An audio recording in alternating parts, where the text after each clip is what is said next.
kung totoo na ang babae nagbe-base sa itsura, we are looking for inexperienced women.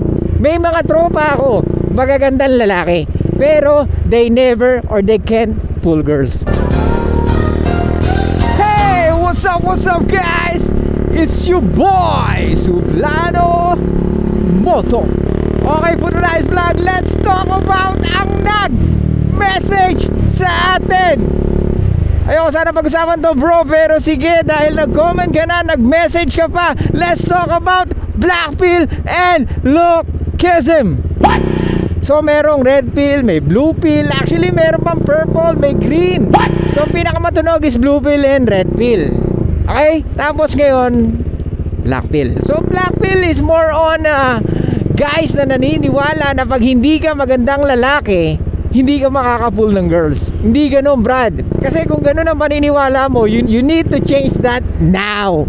Kasi women are attracted with guys na may kayang i-provide emotionally, mentally, financially, and even spiritually.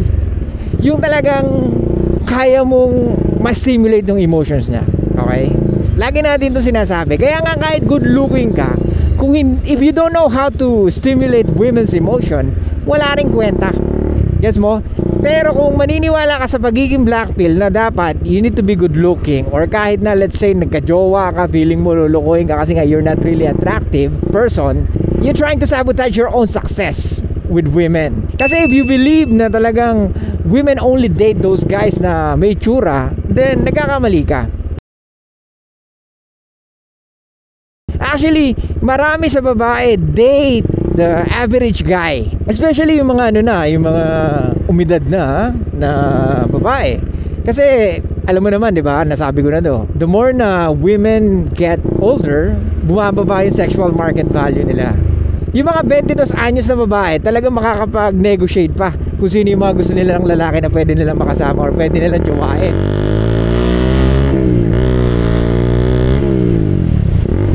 Pero yung pag ikaw 32 ka na bilang babae, syempre medyo, di ba? Let's be honest, that's reality bro. Medyo bumababa yung kanilang sexual market value, di ba? Kasi nga, they already hitting the reproductive window. Kaya nga Brad, well, it's a good to talk about black pill. Kasi may mga lalaki naman talagang ganun na naniniwala sila. Kagaya sa mga comment natin, sinasabi nila basta gwapo ka, may pera ka, for sure yan. Or most of the time, sinasabi nila basta gwapo ka, you can fool girls. No bro, no. Maniwala ka sa akin, marami kong kakilala, may mga itsura pa, and still bokya sa pag-pull ng girls. How dare you? Well, kung sasabihin mo na good looking, yes, of course, mapapansin sila at mapapansin, walang problema yun. However, when it comes to talk or talking to women, bagsak. Maraming bagsak when it comes to approaching women. Gets? Kaya nga sinasabi ko sa inyo, basahin nyo yung Tao of Badass. Kasi dun yung kahit pa paano maintindihan nyo how to approach women, how to make her fall in love with you, or how to get her attention. So lagi yung natatandaan talaga sa Tao of Badass is the filter mechanism ng babae and the approach anxiety ng lalaki. Both genders suffer socially if we never improve. Sa babae yung filter mechanism niya, and sa lalaki yung approach anxiety niya. If you never overcome your approach anxiety, you will end up lonely and sad. Sa babae naman, if you never develop a good filter mechanism, you may end up with a guy na walang kayang i-provide sa'yo, or maybe you will have a higher body count. Okay? So balik tayo, black pill. Brad, kung totoo na ang babae nagbe-base sa itsura, then why you always see some women are with guys na wala gaanong itsura?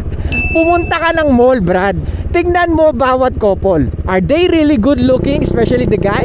No, it's not. The good thing about us, if we are not good looking, we have this makeup na hindi mabubura. It's our success. Gets? Sa babae, kaya nga, okay, eto na naman tayo. Sasabihin naman ng mga babae, hindi kami nagpapaganda dahil sa lalaki. Talaga ba? Okay, women knows that their beauty are directly tied to their value. Okay? Kasi most men value beauty. Kaya nga, they try everything just to look beautiful. Diba? They pay high amount of money just to look beautiful. How Because dare they you? want to look beautiful or they want to look younger. Because most men value beauty. And of course, body count. We are looking for inexperienced women. Okay? That's the two things na binavalue natin. Their sexual past and of course, their beauty. Bro, black pill, it's fine to understand that. But however, don't rely on that. Better to rely on the red pill. Kasi red pill is still, sinasabi sa'yo how to live in reality. But you can, pwede mo rin matimbang yan. Yes, may ganun talaga. May mga babae talaga na they're looking for the good looking guys. However, ito na nakikita ko, the more insecure she is, the more she wants the guy that is really good looking. May pamplex or tinatawag na trophy boyfriends. Same thing with guys na gusto magaganda because they can flex it. How diba? dare you? We have this kind of hierarchy. Once na if we always pull beautiful women, makikita ka ng mga tropa mo, iba talaga to. Iba talaga si suplado. Lol. If you always pull girls, and especially those beautiful ladies or talagang dekalibreng mga babae or materialis pertes na mga babae, of course, most of guys will want to be like you, di ba? And with women, we all know na, nasabi ko na to, women pre-select those guys na talagang kinahuhumalingan ng bawat kababaihan. Kaya nga, it's okay for women to share with one guy. And according to the research, sa 4 na babae, merong 3 lalaki. So, 2 babae ang pwedeng mag-share sa isang lalaki. Pero, bro, balik tayo sa black pill.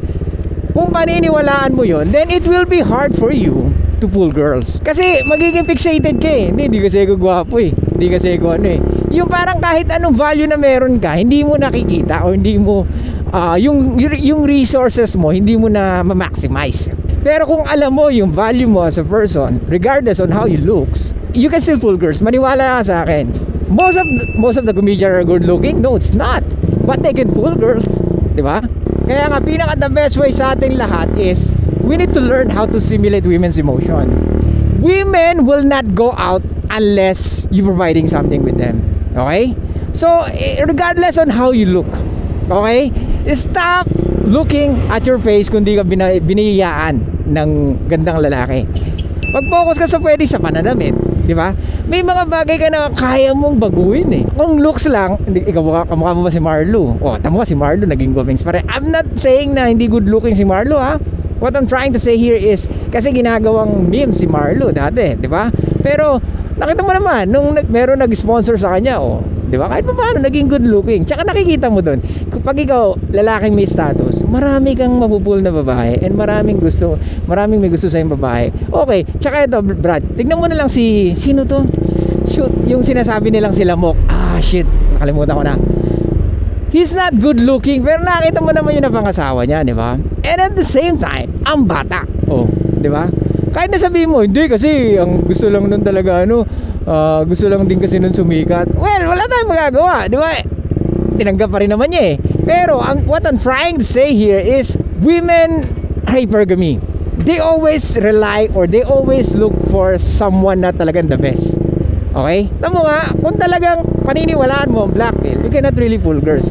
Let's say yun, for example, si Lamok, kung naniniwala siya sarili niya na or magiging black pill siya, then he will end up lonely and sad. According to the research yung mga, kung nababalitaan nyo sa US, madalas yung namamaril sa school, those guys are isolated boys. What? Ina-isolate nila yung sarili nila and they are all, sabi virgin and mostly watching corn. Kasi they want to know why or ano nagtutulak dito sa mga tao na to para gawin yung mga ganong crime. And then they found out na yun nga, most of guys na namamaril sa school or yung school shooting, yung mga bata na isolated. So doon nila nakita na talagang walang social life. Kaya Brad, ito naman sasabi ko sa'yo, kung meron ka mga kaibigan gano'n, layuan mo na Brad. Kung nakikita mo na talagang karamihan ng kaibigan mo low self-esteem, lumayo ka na. Kasi hindi makakatulong sa'yo yan. Yung lookism naman, same lang din naman yun eh. Di ba? Pero kasi, lookism is more on same thing. If you believe that you are not attractive person, you won't get any benefits. Di ba? Parang gano'n yan pretty privilege sa mga babae, di ba? the more beautiful she is, the more attention, privilege she will get. Pila sa club, magka-club kayo. Pag nakita ka maganda ka, pwedeng papasukin ka na kagad. Pero most of women have privileges. Okay? Hindi lang yung talagang sobrang ganda. Dito sa mundong ito, ang mga babae, maraming benefits na nakukuha sa ating society. Kaya nga, societies never women held accountable most of the time. Di ba? So yun nga bro, kung meron ka mga tropa na mga ganun, layuan mo na kasi hindi talaga yan makakatulong sa pag-improve mo. Kung alam mo mababa yung self-esteem nila at alam mo na hindi, they cannot pull girls, lumayo ka na. Kung ang goal mo is to improve yourself when it comes to pulling women, then you need to associate yourself with those guys na talagang magagaling mag-pull or yung talagang they know how to talk with women. Pakinggan mo yung mga ano natin, yung mga vlog natin. It will help you in some way. Okay? So yun lang guys, thank you so much. I'll see you guys next time and bye-bye.